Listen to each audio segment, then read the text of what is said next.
Hi, I'm J.M. Frey, and it's time for Chapter 20 of the Skylark Song.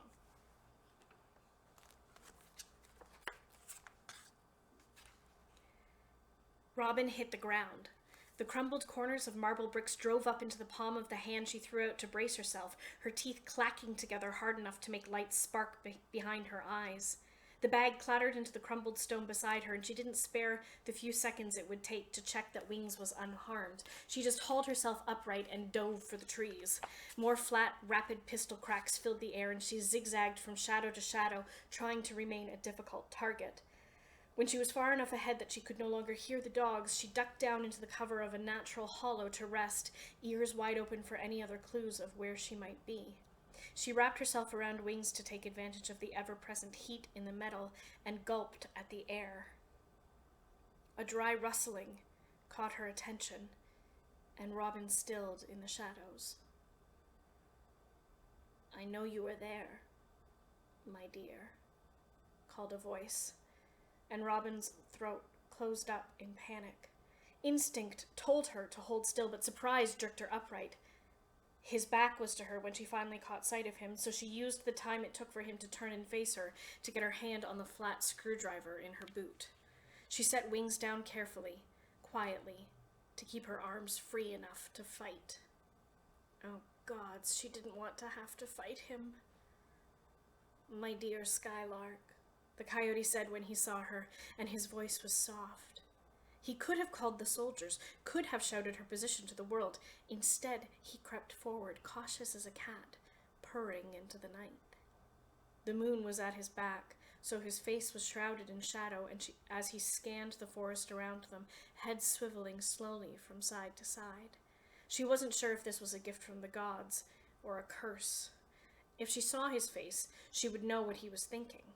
She would know which version of the Coyote she was speaking to, the ruthless airship pilot or the besotted boy, the charming man, the captured noble, the scheming villain. Depending on which one it was, she might not have the resolve to use the screwdriver, to plunge it into his chest or stomach, to fight for her freedom, to get away. Would it not be more comfortable back inside the house? It would be warmer, at least. "I won't go," she hissed back, and he paused, head turning towards her. Gave yourself away," Robin scolded herself. "He didn't actually know where you were. He hadn't seen you after all. Running hells." She crouched, rolling up onto the balls of her feet, but her hand was stiff on the hilt of the screwdriver, the cold seeping into her bones. "Yes, Skylark, you will," he said. His voice was strange, muffled and ragged, hollow. "Let us not have any trouble now."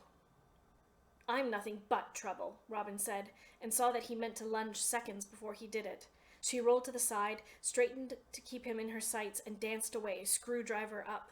She got the moon at her back. He disentangled himself from the forest floor and stood, revealing his face in the cold light.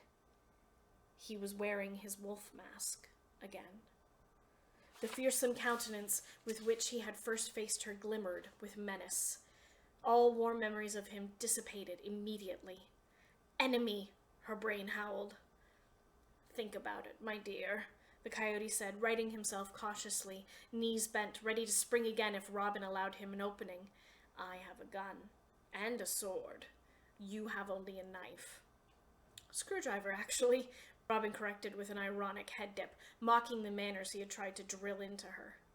"Please, Skylark," the Coyote said, voice jumping and crackling, and there was the man back again, the tender heart behind the hobgob face. "I have orders to return you and the pack at all costs. The things they will do to you if you do not come of your own volition. Please allow me to help you." "Then I won't go. Seems simple enough." "The things they will do to me, then," he said, and although he had threatened gun and sword, both were still strapped at his hips. His hands, when he held them out before her, were empty, palms up, begging, praying. Robin wanted to take them, wanted to trust that he wouldn't use that grip to hold her, to get close enough to knock her out, to hurt her. She wanted to grasp his hands and wrap her arms around his waist and comfort him, but she couldn't. She couldn't. No, she whispered. I won't go back. I can't. I can't live like that anymore. I'm Seelie. I won't allow you to turn me into some scrubbed-up bene. It was a lie, the coyote said, meant to keep you safe. How can I be sure? Robin challenged. How can I know whose side you're really on? Who you're really playing? Them, he snarled. Then prove it. Come with me. Rob them of their greatest weapon and help me get home. The coyote hesitated, his fingers flexing just once, as though he wanted to make a fist and didn't dare. I cannot.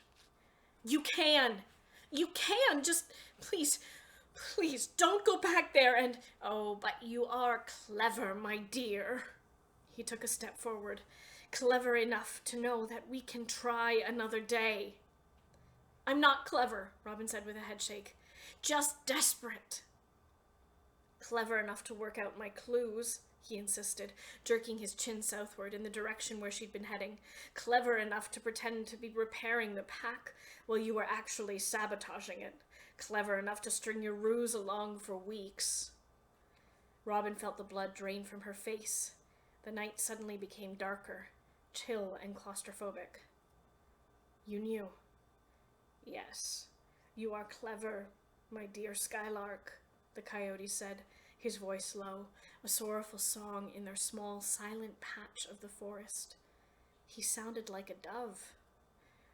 For you did exactly what I set you up to do. You escaped with the pack. Confusion warred with fury. If he'd known all along, why had he let her? Why hadn't he just left the doors unlocked that first night? Why the game with the chessboards and the bargains and the running stinking hairpin? Or was it that he knew she would never take the pack if he'd let her at the start? That he'd been giving her not only the time and space to repair it, but also the resources. Robin hadn't had to scavenge a thing for the repairs. She just asked for them. And they'd appeared. So, what? You just let me go? Her voice shook, and her lips were parched, and the tension spiraling between them, always there, always slightly lazy and curling, began to tighten like a pulley chain. He shrugged one shoulder, a surprisingly unpolished gesture for him. I set certain things in motion. However, you forgot one thing. What's that? He spread his arms wide, the parody of an invitation to dance. Me. You? The coyote reached towards his belt. Robin paused, waiting to see if it was his pistol or his sword he drew first. Instead, he held out something small, thin. The hairpin. Oh, Skylark, you were supposed to save me. What? Robin said, not accepting it. They were dancing again, not the kind they did in their aircraft, soaring and ducking between the clouds, not the raucous jigs of the Seelies, nor the sedate ballroom figures that the coyote had tried to teach her. No, they were waltzing now, tiptoeing between loyalties and lies and truths too honest to bear, dodging, weaving, following, being followed, only to turn on a heel and change the dynamic, to chase instead, and all to the steady, increasing tempo of the dogs and the soldiers coming closer. No, you can't expect me to. Not when you never told me. Together, Skylark, we were always meant to escape together, the coyote whispered, low and husky in that way that always made her inside squirm. Robin frowned. Well, you're out here now. What's the problem? Ah, but I am being followed. He gestured behind him. I am not free. I was sent after you, and if I return alone... He trailed off, and his free hand balled into a black-gloved fist. Don't return, Robin begged, taking a desperate step towards him. You're out! We're both away! Come with me, now, before they realize we've run off together! I cannot, the coyote said, eyes darting around the darkness in the forest. My brother... What does he matter? Robin challenged. He locked you away and forced you to be a pawn for your king. Please, come with me. She held her own hand out, palm up, begging him to take it with the curl of her fingers, the fire in her eyes. He will know. He will know I went with you, and we do not have the luxury of the head start we might have had otherwise. We do not have the supplies to hide in the forest as I planned. Already he would have sent word out to watch for me. If I go with you now, Skylark, we will be hunted in every city, across every field. He tucked the pin back into his belt, wrapped his hand around the hilt of his sword, and jiggled it furiously. You made your move too soon, Skylark. This is not how it was supposed to go. But it's the way it's happening now. Come on! Learn a thing or two from Asili and improvise! To go with you now would ensure your death, the Coyote said, and I will not have that. But neither can I bear to see your wings clipped. I cannot. He swallowed hard, voice gruff with a depth of emotion, of despair he had never shown her before, and pushed off his helmet. It thumped into the deadfall, grotesque and silent. His face was pale, worn, his hair a sweaty mess, his mouth a miserable curve matched by the slump of his shoulders, his scruff out of control. Robin didn't think about it, didn't debate it with herself, didn't even let herself pause long enough to question why. She just stepped into his space, screwdriver held loosely in her fist, and kissed him. Her free hand fisted in the silver frogging that marched down the front of his ice-blue jacket, and she yanked him downward, even as she surged up onto her toes to be able to reach his mouth. His lips were slack, startled, but so very soft and warm in a way she hadn't expected. Their noses bumped and their teeth clacked, and his beard was uncomfortably prickly. It was awful, really. It was a terrible first kiss. But then the Coyote's hands were on the back of her head, his fingers in her hair, and something changed, something shifted, an angle, an exhale, and instead of a sweet, gentle kiss, the Coyote prized open her mouth with his tongue and made a thorough job of it. The desperate, growling sounds he pressed into her mouth reached down into her chest and squeezed her heart. He only let her up for air when she was flushed and panting. He grinned down at her, pressing their foreheads together sweetly, triumph making his eyes glitter in the moonlight. Her tongue was still thick with the taste of him, wine and apples and comfort. All the things she couldn't have, couldn't afford to let herself want. The Coyote's fingers traced the necklace around her throat, the heavy diamond and sapphire thing from their very first night. Oh, now you wear it, he muttered with a chuckle. Her lips tingled, as though he were still kissing her. Robin wallowed in the phantom sensations of the kiss. Then, deciding it wasn't enough, she craned her head, tilted her chin up, and kissed him again. This time, the Coyote kissed like he was searching for something, first along her top lip, then her bottom, the corner, her chin. Deciding it was her turn in the pilot seat, Robin mimicked him, echoing the things he had done, taking his 2 brief lessons to heart. The Coyote moaned against her lips, and Robin felt a swell of possessive, selfish victory in her breast to have made him lose some of his well-polished control so easily. His hands had moved to the small of her back, and she let go of his jacket to run her own hands through his damp, messy hair, reveling in the way the slick softness of it licked at her skin. She had heard kisses could be powerful, addictive, and comforting. What she hadn't known is that they were also language all their own, and his were saying with every sigh, every shift of his body, every glance, I admire you. I want you. I love you, Robin thought. And that was startling enough to yank her back, away from the dreamscape of fantasy and physicality, back to the winter-cold forest, to what she was supposed to be doing, and who she was not supposed to love. From the way he stared down at her, eyes wide, pupils huge, dark pools, cheeks flushed, mouth red and chapped, wonder and awe slackening his features, Robin wondered if her kiss had given her away, too. We can't just stand here and do this, Robin panted, letting go of his head. We can't stay.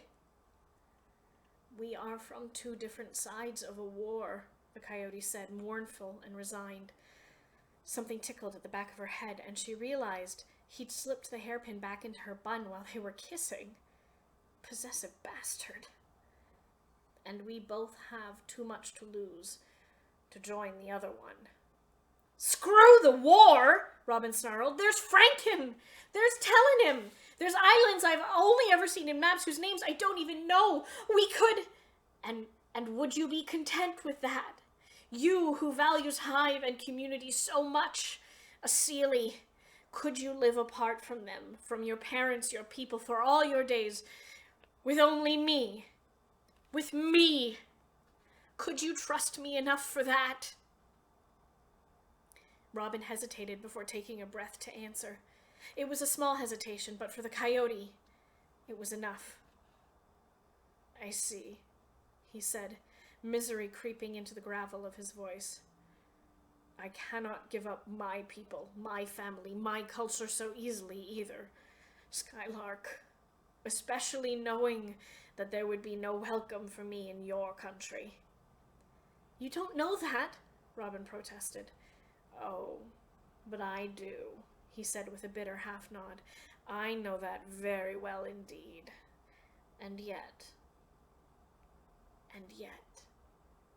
He held out his hand, palm up again, fingers beckoning, begging. Do not leave me, Skylark. As captives, we could be together. As captives, we owe no one allegiance but one another. We could have that, at least. I can't do that. Robin took a small step back, just to see if he would let her. He did, and she took several more quickly, putting as much space as she could between them, without knowing the forest floor, without tangling or toppling herself because she wasn't looking where she was going. Then I will... The coyote hesitated, licking his kiss-raw lips, and then squared his shoulders. Minabinvot, then I will come with you. We will make a hash of it, I am sure. But we... The small crack of a twig snapping yanked Robin's attention to the dark pool of shadow just behind the coyote's shoulder. Moonlight flashed on metal and... Get down! Robin shouted, panic drowning out caution. She lunged back towards the wall to where she'd left Wings. There was the sharp report of a pistol just beside her, and she rolled to the side as dirt and twigs sprayed upwards. She had the sinking feeling that whoever was shooting at her had missed on purpose. As she slung the string of the burlap sack over her shoulder, she spared a glance at the coyote, sprawled on the ground to the side, but still breathing, still whole, thank the gods. But he was staring up in horror at the soldier with the pistol, the seneschal, and his weapon wasn't aimed at Robin.